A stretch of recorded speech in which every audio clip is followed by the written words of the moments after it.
Control में है। हम लोगों को नहीं पता आधार कार्ड, जिस आधार कार्ड को हम कहते हैं ये तो सरकार का है, उस आधार कार्ड का प्राइवेट कंपनी का एक मालिक है। वो प्राइवेट कंपनी के हाथों आपका डेटा भेजा जा रहा है।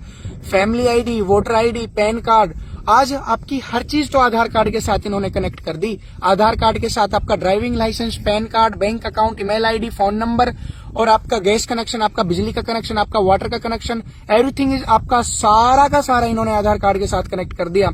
जब आप इस पैंडेमिक ट्रीटी जैसे इन चीजों के खिलाफ जब आप आवाज उठाओगे तो आप लोगों को, उन लोगों को एक ही मिनट लगेगी, एक ही झटका लगेगा, आप लोगों की सारी चीजों को बंद कर दिया जाएगा।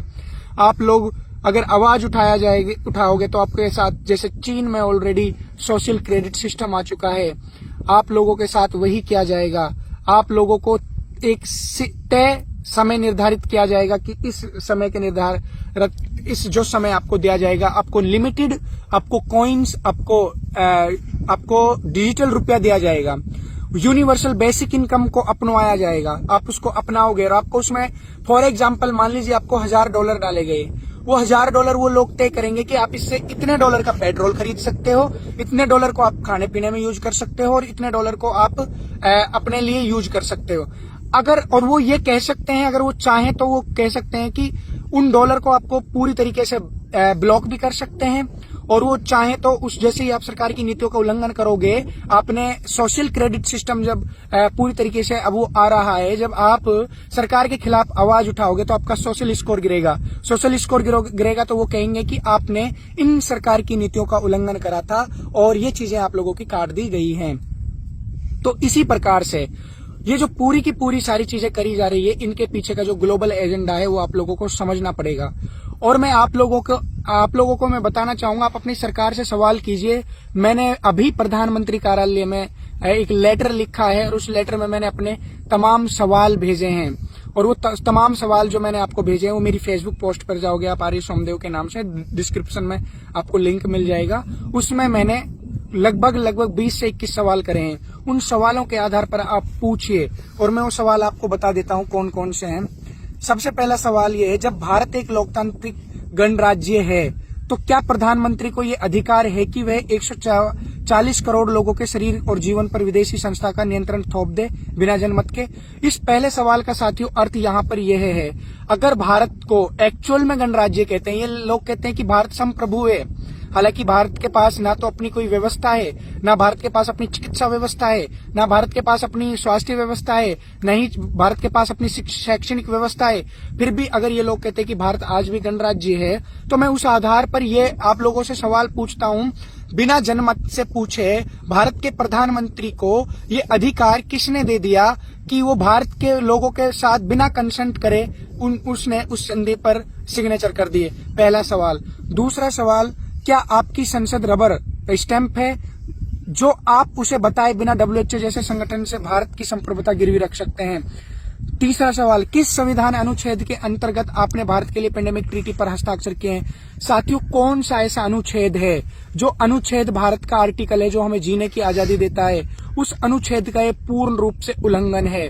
मतलब इस पेंडेमिक ट्रीटी का अर्थ यह है, जब ये ट्रीटी के ऊपर भारत ने सरकार ने साइन कर दिया है, जब आने वाले समय में कोई भी पेंडेमिक आएगी तो उस पेंडेमिक में क्या होगा कि आप लोग भारत के संविधान से नहीं चलोगे, आप WHO के संविधान से चलोगे। WHO कहेगा कि आपको ये करना है, ये खाना है, ये पीना, आपको यहाँ रहना है, आपको ये दवाई लेनी है, तो आपको लेनी ही पड़ेगी, चाहे उसमें आपकी जान जाए, चाहे आपकी फसल बर्बाद हो, चाहे आपकी नस्ल बर्बाद हो, चाहे आप कुछ भी हो आपका। तो अगला सवाल क्या है, अगर यह समझौता भारत के नागरिक को प्रभावित करता है तो क्या आपने जनता की अनुमति ली? नहीं तो फिर ये निर्णय वैध कैसे हुआ?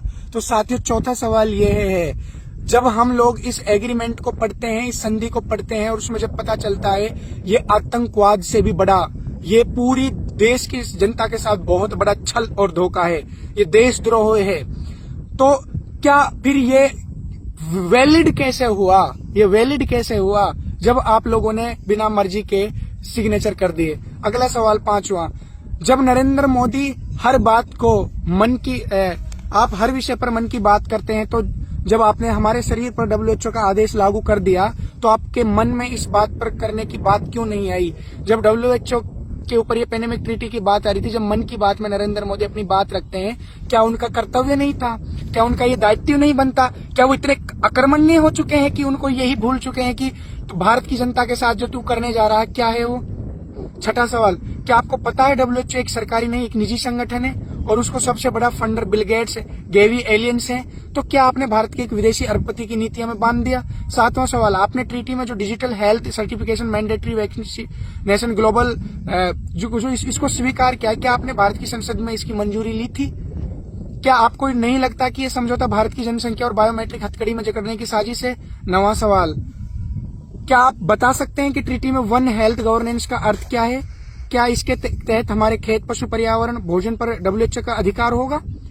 अगर कल WHO कह दे कि हर भारतीय को RFID radio frequency identification chip लगाई जाएगी, क्या आप उसे भी लागू कर दोगे। तो दोस्तों मैं आपको बताना चाहूंगा, जो ग्लोबल एजेंडा है, एजेंडा 2030, जिसको हम इसको द ग्रेट रीसेट के नाम से भी जानते हैं और जिसको हम न्यू वर्ल्ड ऑर्डर भी कहते हैं, तो उसमें जो ये सारा का सारा प्रोपेगेंडा है ये उसी का हिस्सा है। और उसी के हिस्से में वो लोग कहते हैं कि इस पूरी धरती पर इतनी आबादी हो चुकी है, इतने लोग हो चुके हैं, उनकी जनसंख्या कम करना आवश्यक है, नहीं तो ये कंट्रोल से बाहर हो जाएंगे। तो वो लोग क्या कर रहे हैं, उन लोगों ने डीपॉपुलेशन का नीतियां अपनाई है, जिसके माध्यम से समय समय पर पॉपुलेशन को कंट्रोल कर रहे हैं। और उस पॉपुलेशन को कंट्रोल करने के लिए वो नियोजित तरीके से युद्ध करवाते हैं, आपको दवाइयां दी जाती हैं, धार्मिक सांप्रदायिक मुद्दे उठाकर देश के अंदर गृह युद्ध करवाए जाते हैं, नॉन मुस्लिम और जाट नॉन जाट और अनेक जो अलग अलग प्रकार की लोग हैं उन लोगों को आपस में भिड़वाया जाता है। तो उसी प्रकार से ये लोग कहते हैं कि हमें पूरी दुनिया की आबादी को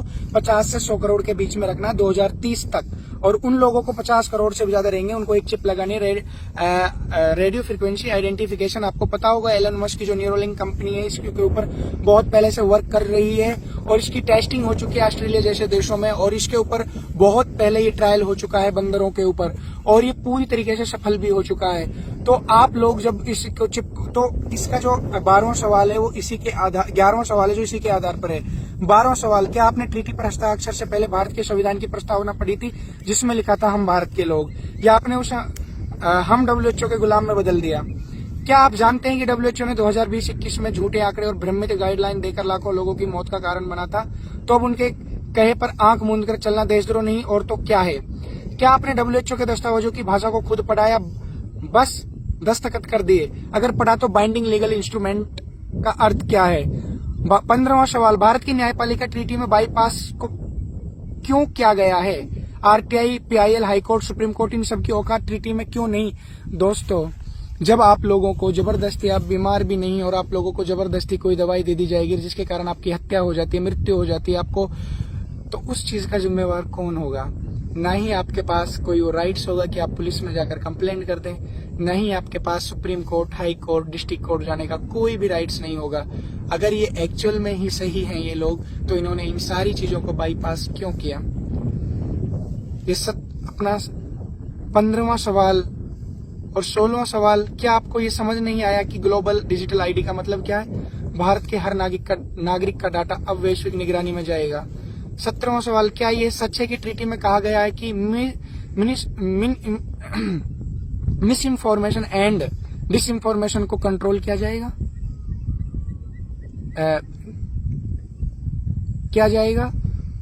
तो क्या अब कोई भी डॉक्टर, वैज्ञानिक या पत्रकार अगर सवाल पूछेगा तो उसे अपराधी माना जाएगा। 18वां सवाल, क्या आपने भारत के संविधान से नेतृत्व किया या ग्लोबल पावर